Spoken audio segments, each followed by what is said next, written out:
All right, so this is going to be the 1 year update of my channel, Jonesing Finance, being monetized. I feel like this is going to help out a lot of content creators because unfortunately, I've seen so many people talk about how you can make $10,000 a month and, this is passive income. And yes, it can be the case in, rare scenarios. I feel like showing you the actual struggles of a content creator being inconsistent, fluctuating through different topics, and just truly not finding a real groove can, help you out. Now, forgive me, it's been a little bit longer than 1 full year. It's been like 1 year and like half of a month. But if you look at the lifetime like content of this channel, I've been making content since like 2022, I think. And over that time, I wasn't monetized. Like if I click on the actual revenue chart, you'll see that being monetized is crazy, right? Because relatively before this, that was just dead space. That didn't matter. And during this process, it was more of a grinding to find out how to make content, the struggles.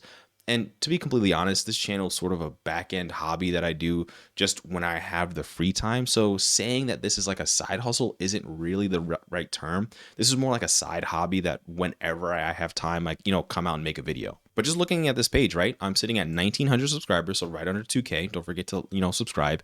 And my estimated or total revenue has been $731. And I kid you not, it's like really cool. Whenever you go to YouTube analytics and you'll see like each month right now it's paying out or going to have a payout of $142. So seeing something like that, I don't know if that interests you, but going from a viewer to a content creator has definitely helped me in the way that I look at making content. And over the past year, I've definitely had some more breakout videos, those videos that I had a lot more effort put in. I scripted it. I got a green screen. And during the peak of that one video, I think it made me like $70 to $100. We can go into the analytics in a little bit, but you'll see that, I was making $1 to $2 in the beginning, and then all of a sudden having this spike. And I've heard this from other content creators that you're going to have outliers. It is what it is. And the best point of that is trying to double down on that one topic. But if it's something that you're not interested in, saying you're a Minecraft channel and the one video that blew off was like a tips or tutorial or something like that, and if you just don't want to be known for just making guides and tutorials, then yes, you can understand that that's what the market wants, but it's your choice on if that's what you're going to double down on. And then directly after this is going to be completely on me. Life is just my priority, right? Whether it be my family or friends. And you could see that I took some breaks, right? All of like October, I didn't really make a video. I think all of November to October is when I personally just didn't care too much about YouTube videos. And, I've always gone back and forth with this because yes, it's nice to see like $50 I made this month or $100 on the good ones. How much do you care about compounding those effects to the point of where it's costing you your time with your family? So that's just going to be you making that personal juggle of how much time do you want to commit to this? Now, scrolling down to the most top performing ones of the year, I had the one where I was talking about young men getting hurt by investing, and that made me right here, if I scroll up, $113. Car payments were crazy. That one made me $48, and the car market made me $42.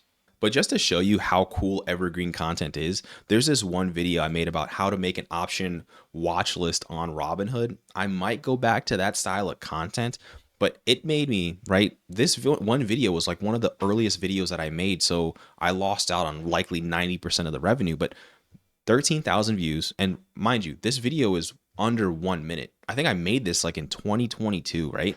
And most of the time you see right here, I wasn't even monetized.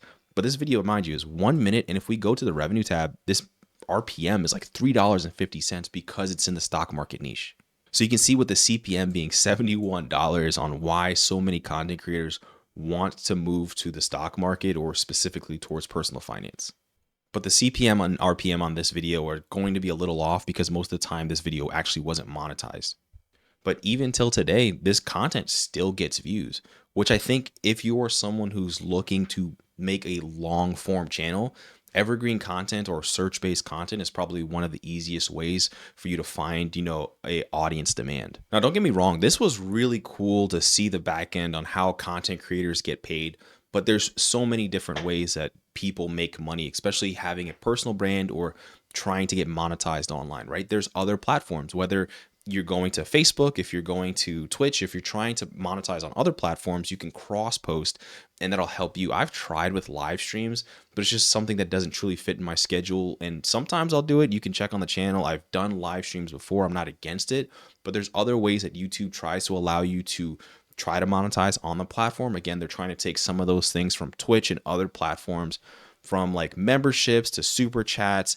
And they've tried Brand Connect, which I guess is like a way for you to build like a media kit to sell towards brands and how you can do it. I've tried reaching out to brands, but most of the ones that reach out or, are in your inbox are just sort of like those scamish ones that like, give us 5 stars on Amazon and we'll send you a free product. But if you look at like the audio or the audience interest, this is really cool because when you send it to a brand, it can also try to align with their audience, right? So my audience is high-end computers, banking online, and an avid investor. And I think that's cool because this can help you try to properly align with whatever your audience is. If you truly see that your media kit aligns with the content you're making, then it's sort of like a win-win where you're actually directed in the right path. But y'all let me know down in the comments how you think that I'm doing for a fairly inconsistent channel. Yes, I know that if I were to make more content, I could potentially make more money. But I'm gonna be honest with you guys. I procrastinate and sometimes I'm lazy. Now, this isn't to say that I'm not going to just have a random burst of energy next month and just grind out 25 videos, because that's how this works. And I understand over the long term what burnout actually looks like as a creator, because sometimes you don't always want to be, stuck online. Sometimes you want to just go outside and touch grass, but it is what it is. I'll let you guys decide and argue in the comments. Peace.